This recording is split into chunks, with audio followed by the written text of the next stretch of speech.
మురుమురాలు ఉండలు, మురుమురాలు లడ్డూలు అని కూడా అంటారు. వీటి కోసము ఒక బౌల్తో మురుమురాలు, బెల్లము, నెయ్యి, ఇలాచీ పొడి తీసుకొని బెల్లాన్ని ఇలాగ ముక్కల కింద చేసుకొని ఇది ఒక ప్యాన్లో వేసేసేయాలి.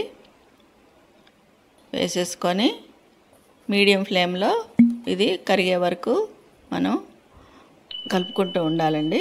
ఒక టీ స్పూన్ నెయ్యి వేయాలి. దీంట్లో వాటర్ వేసే అవసరం లేదు. మొత్తం బెల్లం అంతా బాగా కరిగేదాకా ఉంచుకుంటే సరిపోతుంది.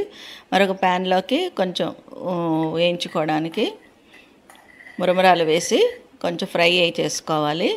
ఇదిగోండి ఇలాగా పొడి అయ్యే వరకు మంచిగా క్రిస్పీగా అయ్యే వరకు మురమురాలు ఫ్రై చేసుకొని ఇది బెల్లం కరిగింది, మంచిగా పాకం కింద అయింది. ముదురు పాకం ఏమక్కర్లేదు, మొత్తం కరిగితే సరిపోతుంది. అందులోకి మురుమురాలు వేసేసి బాగా మిక్స్ చేసుకోవాలి. బెల్లము మురుమురాలు బాగా కలిసేదాకా కలుపుకోవాలి.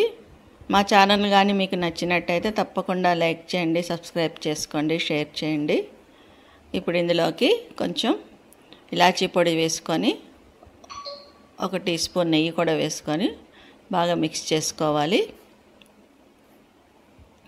బాగా పాకం అంతా మురుమురాలు పీల్చుకుంటాయి. కొంచెం ఇట్లా బాగా కలుపుకున్న తర్వాత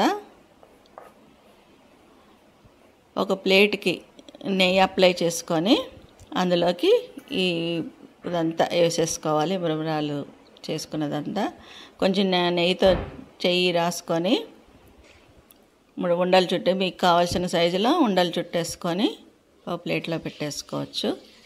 మొత్తం అన్నీ అది మొత్తం చల్లారే వరకు ఉండకూడదండి, కొంచెం వేడిగా ఉన్నప్పుడే చేసుకోవాలి. ఇలాగ ఉండలు మనం ఇంట్లో చేసుకుంటున్నాం కాబట్టి చాలా టేస్ట్గా ఉంటాయి. మురుమురాలు ఉండలు రెడీ అయిపోయినాయండి.